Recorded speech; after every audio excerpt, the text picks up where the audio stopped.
Imagine getting paid just for sharing your thoughts on products and services you use every day. With Survey Junkie, it's that simple. Click on the link in the video description to discover how you can start earning today by taking surveys. In his prime, Johnny Cash's chiseled features seemed as if they were hewn from granite. Imagine how great he'd look on Mount Rushmore, if the National Memorial sculpture was for singers, not presidents. Born into a family of poor Arkansas cotton farmers, he pulled himself up by his bootstraps to become country music's ultimate icon and rebel, the Man in Black. Cash was the embodiment of the American dream, who never forgot his roots and never failed to speak up for the underdog. His was a life well lived, guided by deep and abiding faith in God and by the demons which led to his battles with addiction. He walked the line. He possessed an inimitable, rock-solid bass baritone which graced his own songs and imperious interpretations of other people's. Who can forget his wrung-out performance of Hurt by 9 Inch Nails, from the last album released in his lifetime, American 4, The Man Comes Around? Its writer, Trent Reznor, remarked, "That song isn't mine anymore." Johnny Cash could cough better than most people could sing. Even his cough had character to it, says country artist Marty Stewart, who played guitar in Cash's band in the early 80s and also appeared on numerous studio recordings by the singer he called the Chief. Bonded by music and the stage, Marty got to know and love his mentor in everyday life. Whether he was conducting an interview or doing a press conference or acting in a movie, I went everywhere with him, he says. He was my best friend and I watched everything. For me, the real classroom was behind the scenes. Now, 21 years on from Cash's death at 71, there's good reason to celebrate one of his towering strengths, songwriting. A lost album of all original compositions simply called Songwriter has been lovingly masterminded by his son John Carter Cash.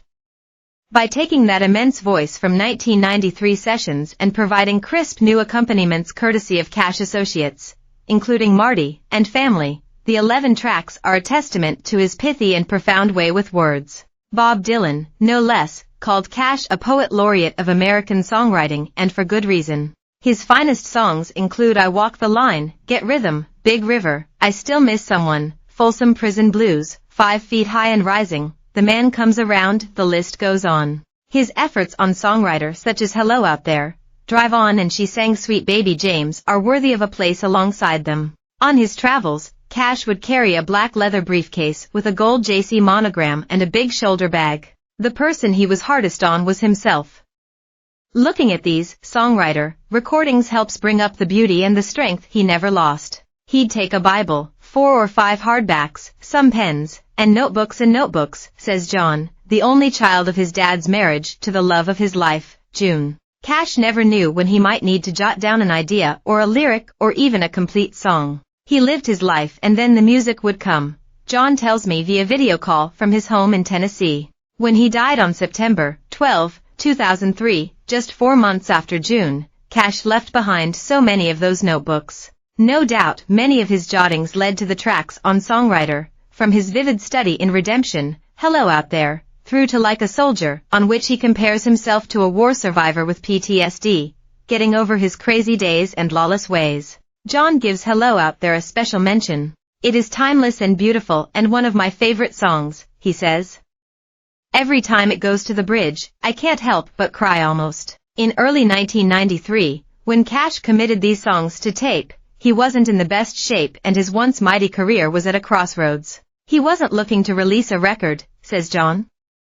He was more focused on his personal life at this time. His jaw had been broken during dental surgery and he'd gone back into recovery. It's well documented that Cash became addicted to booze, speed and sleeping pills in his early years and then prescription painkillers after, of all things, being attacked on his farm by an ostrich called Waldo. But John has this perspective. Everybody talks about Dad's addiction and the hell he put himself through, but it really wasn't that bad.